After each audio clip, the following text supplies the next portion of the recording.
Bismillahirrahmanirrahim. Assalamualaikum warahmatullahi wabarakatuh. Perkenalkan, kami dari kelompok 6 yang akan menjelaskan tentang materi ribosom. Kelompok ini yang beranggotakan saya sendiri, Ferry Pradana, Nailah Nuraliyah, Tina Sulistiana, Mela Mulyani.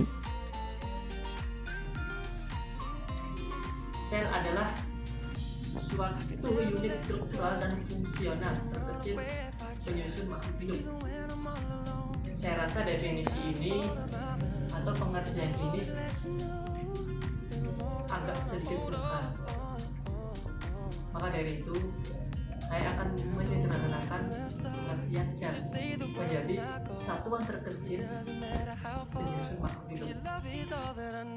Ribosom adalah salah satu organel sel yang berukuran kecil tapi padat, dan sel ribosom ini berfungsi sebagai tempat sintesis atau pembuatan protein. Organel ini hanya terlihat seperti titik kecil pada saat kita melihat gambar di Google atau di YouTube atau di buku. Itu gambarnya kecil banget, berwarna hitam. Cara ribosom pertama kali diteliti oleh Georg Emil Palade.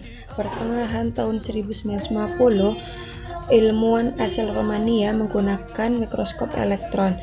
Untuk kata ribosom sendiri digunakan pada tahun 1958 oleh Richard Berobet.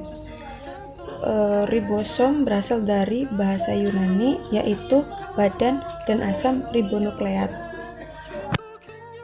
Ribosom memiliki dua komponen utama yang disebut subunit besar dan subunit kecil. Kedua unit datang bersama-sama ketika ribosom siap untuk membuat protein baru. Kedua subunit terdiri dari untai RNA dan protein yang beragam. Subunit besar berisi lokasi di mana ikatan baru yang dibuat saat membuat protein baru. Hal ini disebut 60S dalam sel eukariotik dan 50S dalam sel prokariotik. Subunit kecil sebenarnya tidak kecil, hanya saja sedikit lebih kecil dari subunit besar. Hal ini bertanggung jawab untuk aliran informasi selama sintesis protein. Hal ini disebut 40S dalam sel eukariotik dan 50S dalam sel prokariotik. Nama dalam huruf S adalah satuan ukuran atau singkatan dari Shepard break. Mulyani, di sini saya akan menjelaskan mengenai fungsi ribosom. Fungsi utama ribosom adalah sebagai sintesis protein, di mana organel kecil inilah yang menyusun urutan asam amino menjadi peptida yang sesuai cetakan dalam messenger ribonukleat asid.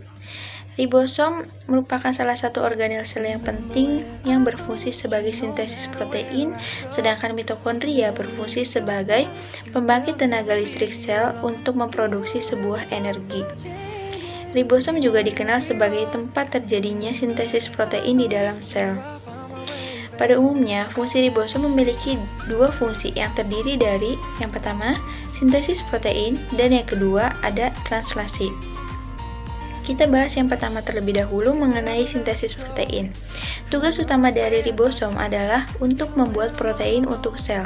Jumlahnya ada banyak, bahkan bisa ratusan yang diperlukan oleh sel itu sendiri, sehingga ribosom memberikan petunjuk khusus cara untuk membuat setiap proteinnya.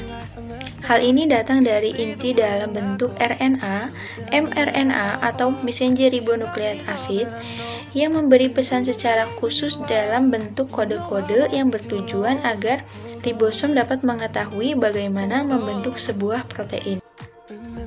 Yang kedua adalah translasi, di mana translasi itu sendiri adalah proses mengambilnya informasi dari mRNA atau messenger ribonukleat asid dan mengubahnya ke dalam bentuk menjadi protein. Adapun langkah-langkah ribosom dalam membentuk sebuah protein, diantaranya kedua subunit digabungkan bersama dengan mRNA atau messenger ribonukleat asid, lalu ribosom menemukan starter atau memulai tempat yang benar pada RNA yang disebut dengan kolon, lalu ribosom bergerak ke bagian bawah RNA dan membaca petunjuk tentang asam amino untuk melekatkan protein.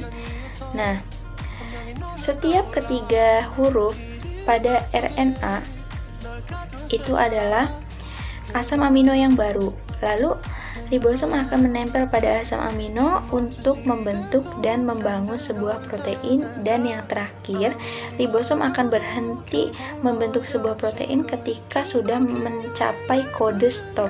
Dalam artian, RNA ini akan mengatakan bahwa protein sudah siap. Terima kasih. Komposisi ribosom. Ribosom terdiri dari protein dan asam ribonukleat. Asam ribonukleat bisa disebut juga dengan RNA. RNA adalah kepanjangan dari ribonukleat asid, di mana RNA ini berasal dari nukleolus, kemudian disintetis oleh ribosom di dalam sel. Bentuk dan ukuran ribosom.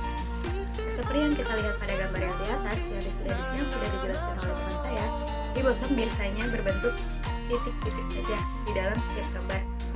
Akan tetapi, ribosom ini bukan berbentuk bulat, akan tetapi mempunyai terdiri menjadi dua macam. Yang pertama itu subunit besar dan subunit kecil. Ribosom berada pada dua wilayah. Yang pertama, ribosom yang menyebar pada sitoplasma disebut dengan ribosom bebas. Dan yang kedua, ribosom yang melekat pada permukaan retikulum endoplasma disebut dengan ribosom terikat. Dengan demikian, ribosom yang melekat pada permukaan retikulum endoplasma disebut dengan retikulum endoplasma kasar. Keduanya, ribosom terikat dan ribosom bebas memiliki struktur dan tanggung jawab yang sama, yaitu memproduksi protein. Jadi, keduanya tidak memiliki perbedaan antara ribosom yang melekat pada sitoplasma dan ribosom yang melekat pada retikulum endoplasma, karena keduanya hanya berbeda pada tempatnya saja.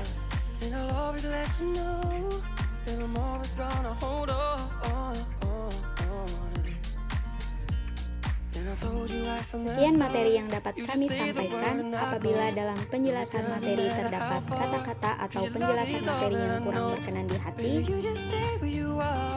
mohon dimaafkan. Terima kasih karena sudah menonton video ini sampai akhir. Wassalamualaikum warahmatullahi wabarakatuh.